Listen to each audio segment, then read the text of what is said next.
Hello students, welcome to online class. It is my 23rd session. In this session, let us solve problem on time of supply of goods. So illustration 2, determine the time of supply where supply does not involve movement of goods. So ಇಲ್ಲಿ time of ಸಪ್ಲೈಯನ್ನು calculate ಮಾಡಲಿಕ್ಕೆ ಹೇಳಿದ್ದಾರೆ. So ಇಲ್ಲಿ movement of goods ಇರೋದಿಲ್ಲ. So does not involve a movement of goods.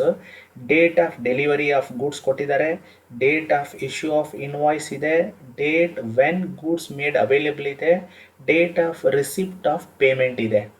So ಇದರಲ್ಲಿ ನಾವು date of delivery of goods ನಮಗೆ ಅಗತ್ಯ ಇಲ್ಲ.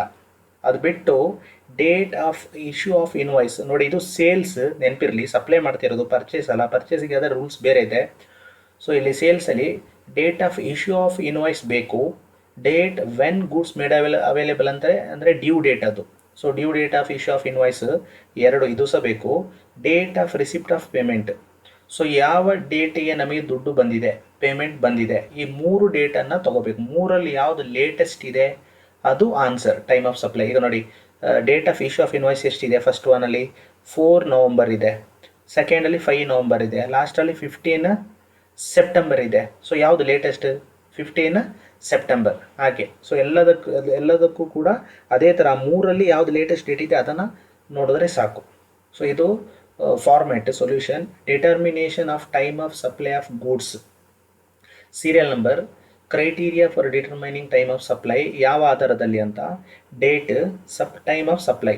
ಸೊ ಇಲ್ಲಿ ಮೂರು ನಾನು ಹೇಳಿದೆ ಆಲ್ರೆಡಿ, ಫಸ್ಟ್ ಒನ್ ಬಿಟ್ಬಿಟ್ಟು ಬಾಕಿ ಮೂರು ತಗೊಳ್ಳಿ ಅಂತ. Date of issue of invoice, due date of issue of invoice, date of payment received. ಈ ಮೂರಲ್ಲಿ ಸೆಕೆಂಡಲ್ಲಿ ಡೇಟ್ ಕಾಲಮಲ್ಲಿ ಬರ್ಕೊಂಡು ವಿಚ್ ಎವರ್ ಈಸ್ ಅರ್ಲಿಯರ್, ಯಾವುದು ಅರ್ಲಿಯರ್ ಇದೆ, 15 September.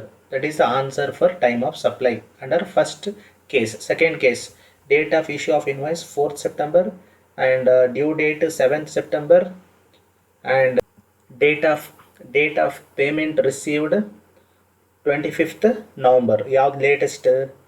4th September. That is the answer time of supply. Then third case, date of issue of invoice 4th December and due date 6th December, payment received 1st November, which is the latest. 1st November is the time of supply. Again last one, date of issue of invoice 30th September, due date of issue of invoice 8th October and the payment received 26th November, which is the latest 30th September. Very earlier. So ಇಷ್ಟೇ ಮಾಡಲಿಕ್ಕಿರುವಂಥದ್ದು. ಇದೆಲ್ಲ 6 ಮಾರ್ಕ್ಸ್ಗೆ ಬರುವಂಥ questions. So next question, Avinash traders Mangalore is A registered trader under GST who purchased a few items from an agriculturist.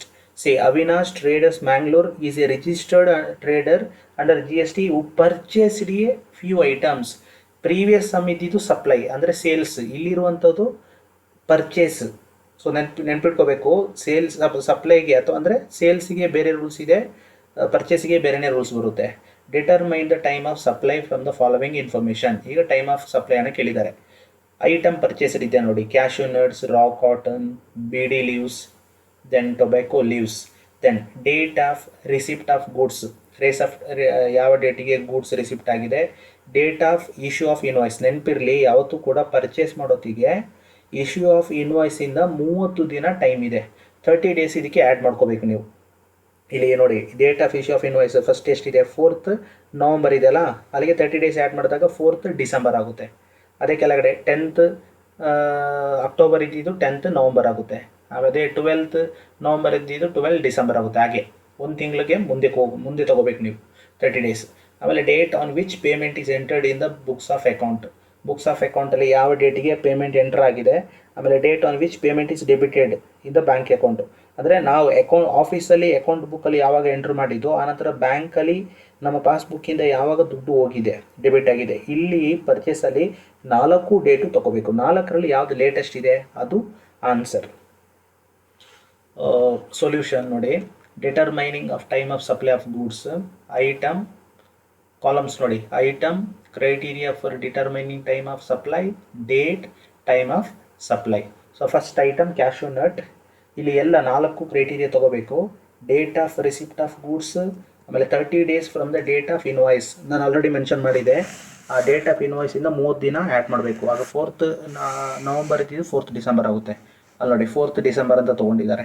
Next date of payment entered in the books of account, date of payment credited in the books of in the bank account. ಇದು 4 ಡೇಟಲ್ಲಿ ನೋಡಿ ಯಾವುದು latest ಅಂತ ಇದೆ.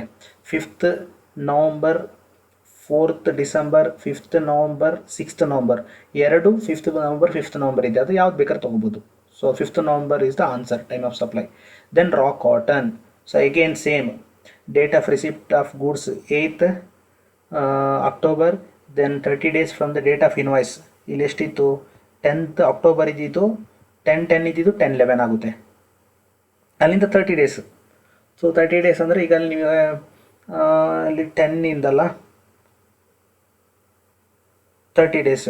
Okay, ಅಲ್ಲಿಂದ 30 days ಅಂದರೆ 10ಇಂದ start ಆಗುತ್ತೆ. So next 9 ತನಕ ಬರುತ್ತೆ ಇಲ್ಲಿ. ಯಾಕೆಂದರೆ ಇಲ್ಲಿ ನಿಮಗೆ ಅಕ್ಟೋಬರಲ್ಲಿ 31 ಇದೆ.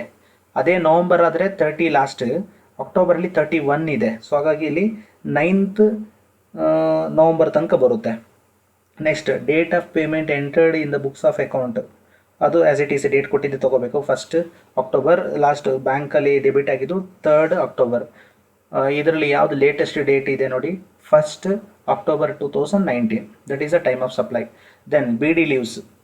So date of receipt of goods 8th December. Second ನೋಡುವ, ಸೆಕೆಂಡ್ ಡೇಟ್ ನೋಡಿ, date of issue of invoice ಇಲ್ಲಿ 12/11 ಇದೆ. 12 ನವಂಬರ್ ಇದೆಯಲ್ಲ, ಅಲ್ಲಿಂದ 30 ದಿನ ತೊಗೊಂಡ್ರೆ ನವಂಬರಲ್ಲಿ ನಿಮಗೆ 30 ಬರುವಂಥದ್ದು. ಹಾಗಾಗಿ 12 ನವಂಬರ್ ಇದ್ದಿದ್ದು 12 ಡಿಸೆಂಬರ್ ಆಗುತ್ತೆ. ಸೊ 12 ಡಿಸೆಂಬರ್ 2019 ಅಲ್ಲಿ ನೋಡಿ, 12 ಡಿಸೆಂಬರ್ 2019. ಆಮೇಲೆ date of payment entered in the books of account, ಇದು ಕ್ವಶನಲ್ಲಿ ಕೊಟ್ಟಿದ್ದಾಗೆ ತೊಗೋಬೇಕು. 13/12/2019. ಆಮೇಲೆ ಲಾಸ್ಟ್ ಒನ್ 14/12/2019. ಅದರಲ್ಲಿ ಯಾವುದು ಲೇಟೆಸ್ಟ್ ಡೇಟ್ ಇದೆ ನೋಡಿ, 12/12/2019 is the answer, time of supply, which ever is earlier ಅಂತ ಬ್ರಾಕೆಟಲ್ಲಿ ಬರ್ಕೋಬೇಕು ಕೆಳಗಡೆ. Then the last one tobacco leaves. See again tobacco leaves also, date of receipt of goods they have given 16th October. Then date of issue of invoice, in this problem they have given 1st September. From 1st September to 30 days we have to add, you will get 1st October. So 1st October 2019. Then date of payment entered in the books of account 5th September, date of payment credited in the bank account 3rd September. So which is the latest date, 3rd September. So 3rd September is the time of supply. So ಇದು purchase ಇದ್ದಾಗ ಈ ಥರ ಮಾಡಬೇಕು. As per section 9 subsection 3 of CGST Act, above 4 items are notified goods under section 9 subsection 3 of CGST Act on which the receipt of supplier purchaser is required to pay GST under reverse charge mechanism. So ನೆನಪಿರಲಿ, ಇಲ್ಲಿ ಯಾರು purchase ಮಾಡಿದ್ದಾನೆ ಅವನು reverse charge ಮೆಕಾನಿಸಮಲ್ಲಿ ಅವನೇ tax ಕಟ್ಟಬೇಕಾಗುತ್ತೆ. So hence provision of time of supply in relation to goods on which reverse charge applicable are considered. So practical questions ಇದೆ ಒಂದು, ಇದು ನೀವೇ ಟ್ರೈ ಮಾಡಿ, ಸೊಲ್ಯೂಷನ್ ಮಾಡಲಿಕ್ಕೆ ಟ್ರೈ ಮಾಡಿ. Amarnath of Mumbai, Maharashtra supplied shampoo and detergent powder to different wholesaler all over India from the following. Supplied ಅಂದರೆ ಇದು sales. Information determine the time of supply, time of ಸಪ್ಲೈಯನ್ನು ಕೇಳಿದ್ದಾರೆ. So date of removal of goods ಇದೆ, date of issue of invoice ಇದೆ, date of payment ಇದೆ. ಇಲ್ಲಿ books ಮತ್ತು bank credit ಅಂತಿದೆ ನೋಡಿ. ಈ ರೀತಿ ಕೊಟ್ಟಾಗ ಬುಕ್ಸ್ ಅಂದರೆ date on it was entered in the books of account. Then bank credit ಅಂದರೆ on which date it was credited in the bank account. ಹಾಗೆ 2 ಡೇಟ್ ಇದೆ ಅಲ್ಲಿ. ಆಮೇಲೆ date of receipt shown by the recipient, 4 information ಕೊಟ್ಟಿದ್ದಾರೆ, 4 + 1 5 information. So ಇದನ್ನು ನೀವೇ try ಮಾಡಿ. Okay, thank you.